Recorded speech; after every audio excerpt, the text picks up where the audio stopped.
گر پڑ کے یہاں پہنچا، مر مر کے اسے پایا، گر پڑ کے یہاں پہنچا، مر مر کے اسے پایا، چھوٹے نہ الہی اب سنگے در جانانا، تو شمع رسالت ہے، عالم تیرا پروانہ۔ اعوذ باللہ من الشیطان الرجیم، بسم اللہ الرحمن الرحیم، لا الہ الا اللہ محمد رسول اللہ، صلی اللہ علیہ یا رسول اللہ، صلی اللہ تعالی علیہ وسلم، نور من نور اللہ۔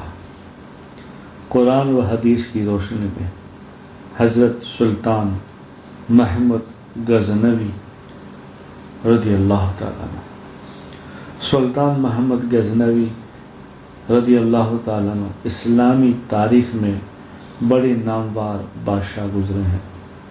آپ امیر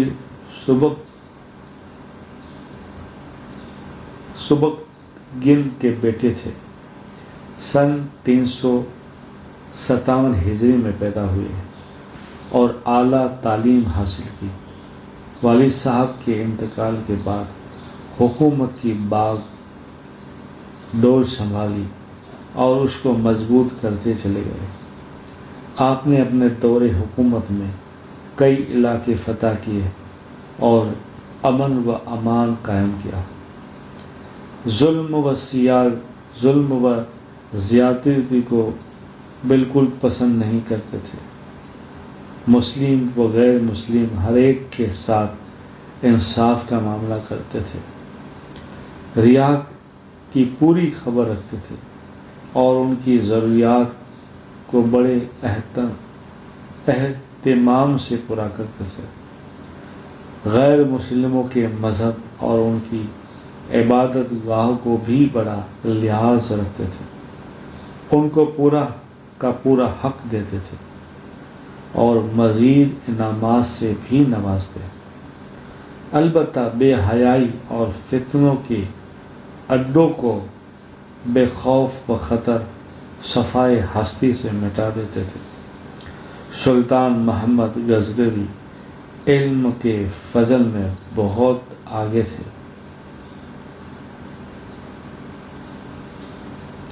اہل علم اور اصحاب کمال کے بڑے قدردار تھے۔ خاص غزنوی میں بہت بڑا مدرسہ تعمیر کروایا اور اس کے اخراجات کے لیے ایک بڑا فنڈ مقرر کر دیا۔ آپ کے دارالسلطنت میں اتنے ارباب کمال جمع ہو گئے کہ ایشیا کے کسی بادشاہ کو یہ فخر حاصل نہ تھا۔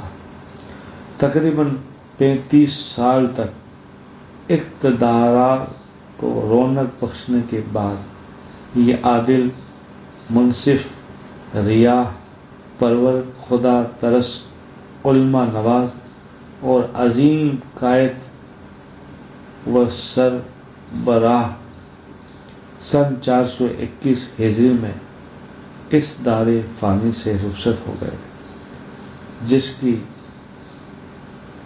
جس کے مثالی کارنامے قیامت تک تاریخ کے اوراق کے پتوں پر محفوظ رہیں گے۔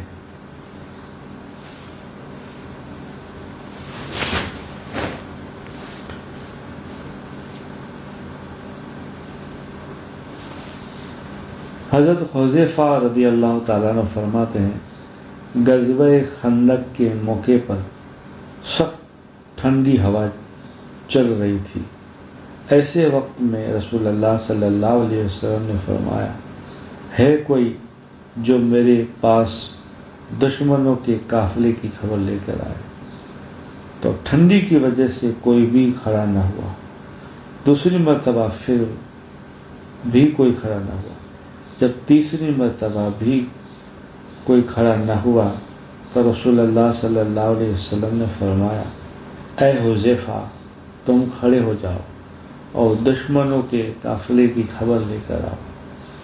حضرت حذیفہ رضی اللہ تعالیٰ عنہ فرماتے ہیں، جو ہی رسول اللہ صلی اللہ علیہ وسلم نے اب میرا نام لے لیا تھا، اس لیے کھڑا ہونا ضروری تھا، بہر حال میں کھڑا ہو گیا اور وہاں سے چلا تو رسول اللہ صلی اللہ علیہ وسلم کی بات ماننے کی برکت سے مجھے راستے میں ذرا برابر بھی ٹھنڈی کا اثر محسوس نہیں ہوا، یہاں تک کہ میں واپس بھی آ گیا۔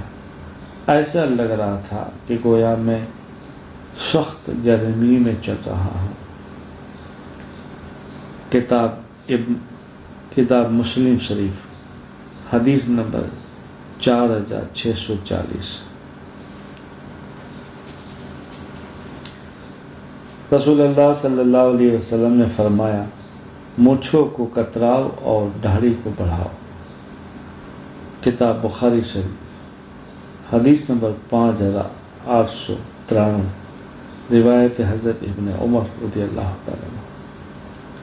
داڑھی رکھنا اسلام میں واجب اور اسلامی شعار میں سے ہے، اس لیے تمام مسلمانوں کے لیے اس پر عمل کرنا انتہائی ضروری ہے۔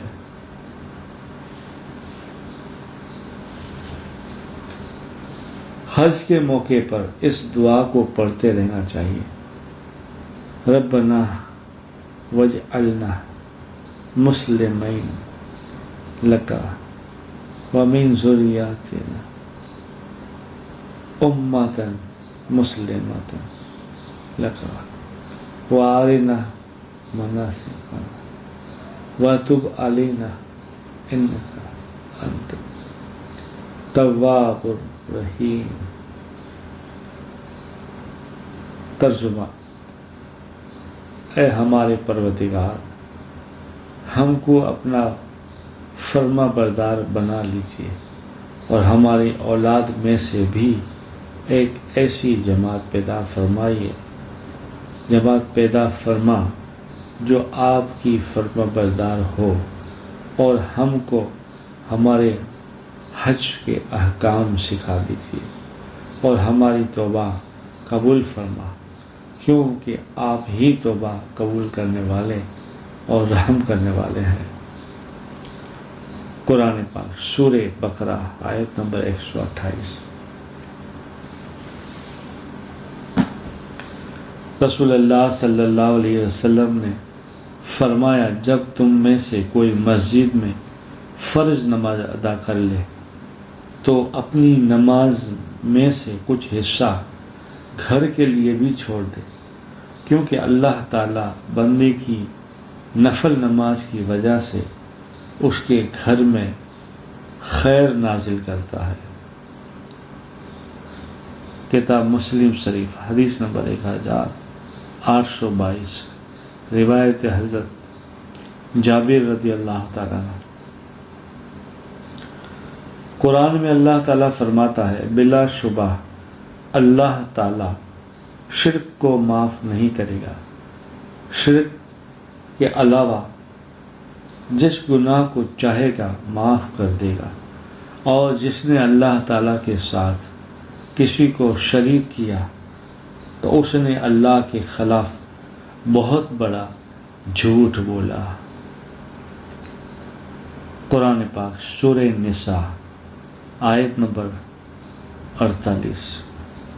قرآن میں اللہ تعالیٰ فرماتا ہے، جو کچھ تمہارے پاس دنیا میں ہے وہ ایک دن ختم ہو جائے گا، اور جو اللہ تعالیٰ کے پاس ہے وہ ہمیشہ باقی رہنے والی چیز ہے۔ قرآن پاک سورہ نحل آیت نمبر 96۔ رسول اللہ صلی اللہ علیہ وسلم نے فرمایا، ایک پتھر کو جہنم کے کنارے سے پھینکا گیا، وہ 70 سال تک اس میں گرتا رہا، مگر اس کی گہرائی تک نہیں پہنچا۔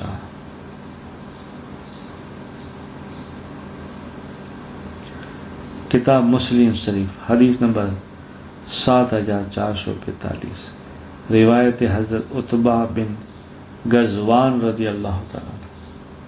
رسول اللہ صلی اللہ علیہ وسلم نے فرمایا 7 دن تک روزانہ 7 مرتبہ مدینہ کی ازوا کھجوروں کا استعمال ججام یعنی کوڑ کے لیے فائدہ مند ہے۔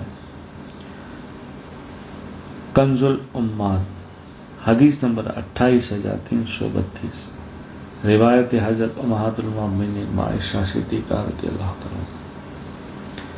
رسول اللہ صلی اللہ علیہ وسلم نے فرمایا جب تم میں سے کوئی گھر میں داخل ہونے کے لیے 3 مرتبہ اجازت مانگے اور اس کو اجازت نہ ملے یا کوئی جواب نہ ملے تو اس کو واپس ہونا چاہیے۔ کتاب ابو داود حدیث نمبر 5181، روایت حضرت ابی موسیٰ رضی اللہ تعالیٰ عنہ۔ صلی اللہ علیہ یا رسول اللہ صلی اللہ تعالیٰ علیہ وسلم۔